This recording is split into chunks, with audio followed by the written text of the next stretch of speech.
Sean is a very serious young man who is afflicted with an alien device which turns him into an armor-clad superhero. And basically, what happens in this film is he goes on a quest for his destiny.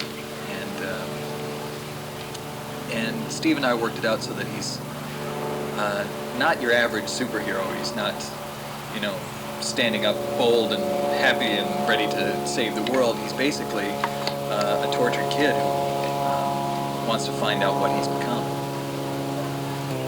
Well, actually, it wasn't that difficult. The suits, I really had one big scene that I had to do. Most of the time it was the Guyver, so the stunt people were in the Guyver suit, and I didn't have to do it. But my one big scene was with the main zoonoid, crane zoonoid, and that was all manipulated by puppeteers and so on, and was exceptionally realistic. So it wasn't that difficult. I just went at it as I would with any other actor, with big teeth and sort of a lizard face. The most challenging thing I had to do, I think, would have to be the nightmare sequence with the... Sean at one point has a nightmare about the first time that the Guyver enters his body, and they, Steve Wang and his band of torturers strapped me into a sort of a box and tied me in the same position for about 3 hours and covered me with, I believe it's called methicil, which is some sort of food additive or something. Dumped all that sort of slime over me and then tied little Guyver pieces to me. And then after about 2 hours asked me to start screaming, which was fortuitous because I had already started. So, but that, I think that was the most taxing. The most fun? Just the whole thing. I always, all my life, I always wanted to play a superhero, and I don't know why. It's just one of those things. Growing up, I read a lot of comics and so on, and this was just something I always wanted to do, and sort of like my dream coming true, right before my eyes. My message for the Guyver fans is just, I hope this lives up to the expectations of Yoshiki Takaya and all the people that have come to love the Guyver worldwide.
Very skeptical about Sean Barker because of things that have happened in the past, and I am not going to let anything or anybody interfere with the research that we're doing this time. And so as soon as I come across somebody who is snooping around and asking about what's going on with our research, I'm very defensive. Acting with a bunch of monsters was a new thing for me. And at first it was kind of strange. I didn't know what to expect, but it turned into a really fun experience, actually. And there were several occasions where I was really scared of these guys. The guys that were in the monster suits were terrific. They were really wonderful. I mean, they didn't just throw on these suits and go boo or sprawl a little bit. They were really committed to what they were doing, and so with a little imagination, things just ran wild. It was terrific. So I heard that on set there was a few times where the director yelled cut and the monsters were still chasing you. Yeah, there were a couple times. Yeah, we did a couple scenes out by the river, and it had been such a crazy day already because it was kind of cold out and we had been in the water, and this one particular monster just wasn't gonna let up, and yeah, I really did get scared.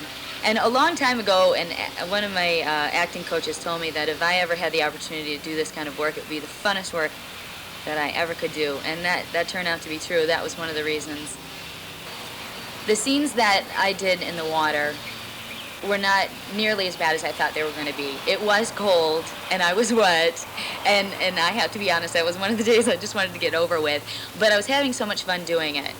There was one incident that day, though, where there were suddenly a whole bunch of baby frogs surrounding me, and nobody really cared. And I'm not afraid of frogs, but there was about 30 million little baby frogs around me, and I literally had to be from like my waist down, right in like this murky, muddy edge of the river, and boy, they just kept me there the whole day. Those little frogs around my legs. But that really wasn't as bad as the temperature changes up in the hills, I think.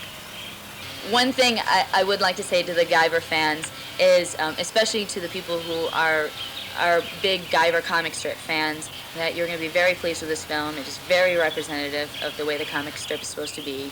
I wasn't very familiar with the comic strip before I did this film, and now I know a lot about it, and I think it was really terrific. I think everybody did a great job in representing the comic strip, and people who aren't familiar with the comic strip are going to really enjoy this film. It's exciting, it's got a great story, and the stunts are amazing, and it's a terrific film for its genre.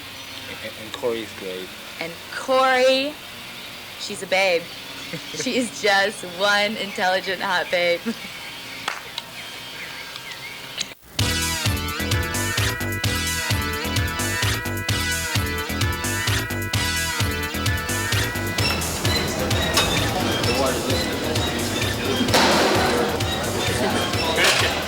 Over here, Mikey. Love to see it. Okay, you're not going to cut that. Walk out. Speed. Speed. And action. Good. Cut. Okay, so it's a quick pickup on this part, the last part. You go. Just go out like you're going to attack. Once you get closer, just go out like you're going to attack. Don't do. And action. Whipping that goes, go die. And 1, 2, pose.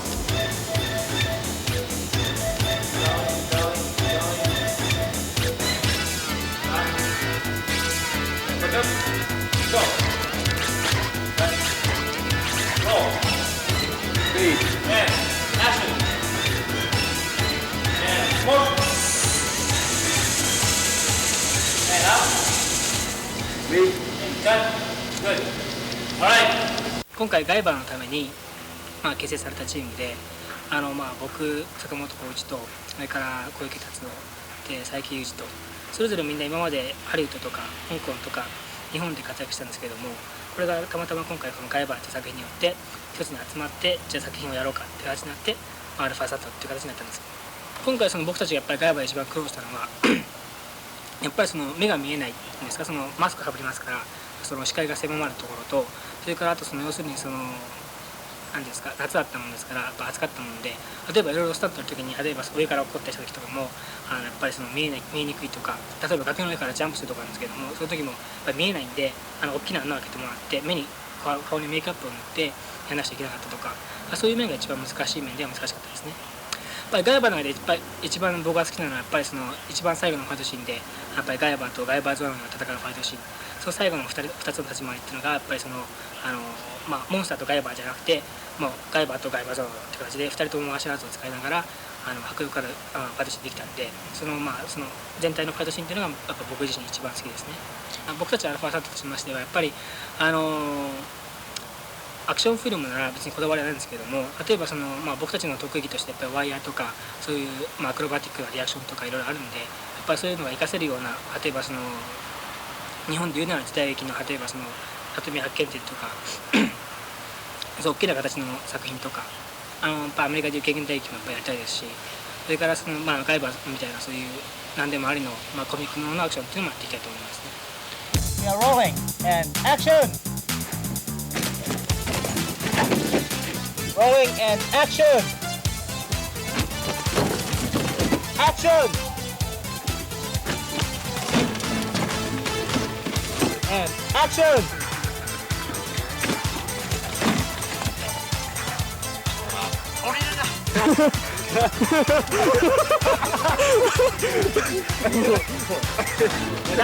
Grab my arm. 大丈夫ですか?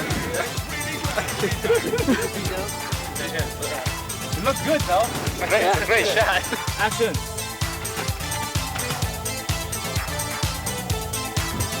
Action. While fewer county numbers require no forms, but increased terrorist activity has also increased the demand for military ideas.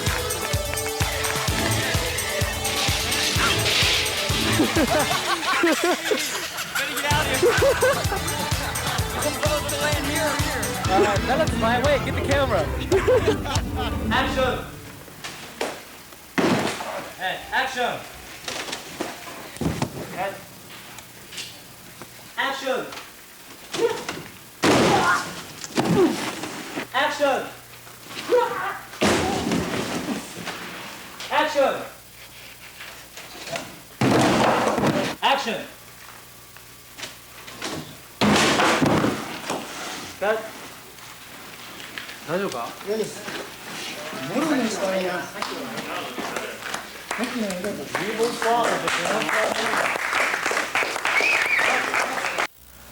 ？Well, when I read the comic of the Guyver, one thing I realized is that we couldn't do the story that's in the comic book for the money that we had, since we did the film for a very low budget. And so what we ended up doing was, since the first Guyver movie left off with sort of really vague future for Sean Barker, I decided that the fans probably would want to know more about what this character would go through. And so what I decided was, when I was thinking of the story, I figured that the most logical progression was for the character to actually try to find his destiny, sort of find himself. You know, who is he? Why is he this Guyver if there is a destiny for him? So that was sort of, it wasn't directly a translation from the comic per se, but what I really wanted to do was to take the feeling of the comic book and strongly permeate the film with it, and create situations within my story of what Sean Barker would do, and make it feel a lot like the comic book.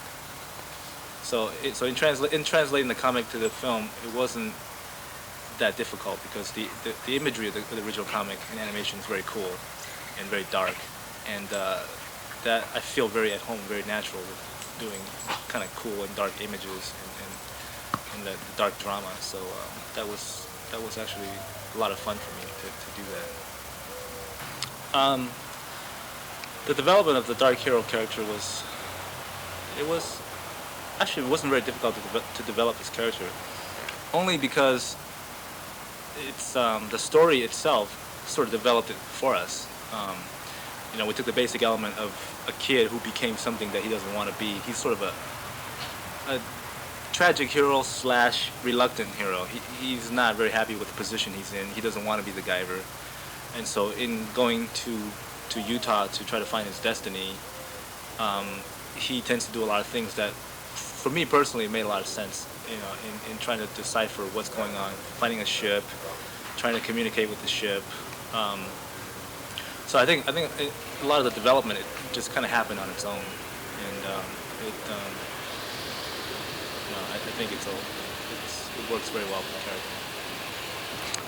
character. You know, this shoot flew by me so quick. I just remember not sleeping a lot. So as far as actual shooting, I don't remember a whole lot. But I remember when we were location scouting, we would work 6 days a week making the creature. I spent 6 days a week in the creature shop, and on Sunday, I would go location scouting. One time, myself, my UPM, Tamar, and my associate producer, Wyatt, we went out we go hiking every weekend, basically, location to try to find the right place. And we were in search of a water location, and we saw this river sign. It says water, go down this trail. So we parked our car and we hiked down about 30 minutes down this mountain. And we got to the very bottom, and it turns out there was like almost no water down there. It was very secluded, hard to get to. So rather than coming back up the same way we did, which would take 30 minutes, we decided, well, it looks like there's a road up this way a little bit. Why don't we go that way? So we started walking, and the further we got, we realized that there wasn't really a road up here. And we just kept going, and finally we came to a road, and we thought it was the main road, but it wasn't. It was some road we never even heard of. So in this 110-degree weather, we were lost in the mountains and feeling like the daily news reports that we get in Los Angeles of hikers having to sleep overnight out in the mountains because they can't find their way home. So that got a little hairy. It got a little scary at times, but we eventually found our way, and we learned not to do that again. The most difficult thing on the film was producing and directing at the same time. That was the most difficult. I mean, as a director, you're constantly, your mind never sleeps. You go home and you sleep and you dream you're on set. Your mind just constantly never rests. So it's hard enough it is to just to try to visualize the film and capture it on film. But then when you got to deal with daily problems of money, schedule, and all kinds of equipment failures, problems. I mean, on a movie set, everything goes wrong on set all the time on a daily basis. When you have those problems to bog you down, it becomes very, very difficult to concentrate on being creative. Well, working for Yoshiki Takaya was a really good experience because I was in Japan twice, and I brought the script over, and we discussed a lot of the story points. And one thing that we had agreed on, fortunately, was the fact that he understood that I respected the comic book a lot, and that I was going to do everything in my power to make a film that was as close to the comic book and feeling as possible. Even though the story itself is a little different, I wanted to capture the feeling of the Guyver, and I think I gained his confidence in doing so. And so it was a very good experience because I understand where he's coming from. Him and I, we had disagreements, but what was great about it is that we tried to sort of work out our differences, and he gave me a lot more leeway to do what I wanted to do than actually I expected, because I know it's very difficult for somebody who's a creator and they create a whole sort of universe, a comic book universe, and then to have to sort of hand it to a stranger and say, here, make this movie, but do it like the way I had intended. So he trusted me a whole lot, and I think he's going to be very happy with the film because I did everything within my power, against all odds of money problems and schedule problems and everything, to try to do a film as close to his vision as I can. And I think in that respect, I've succeeded, and I hope he really likes this film. Thank you very much. Thank you. The hero? Yeah. And Mike!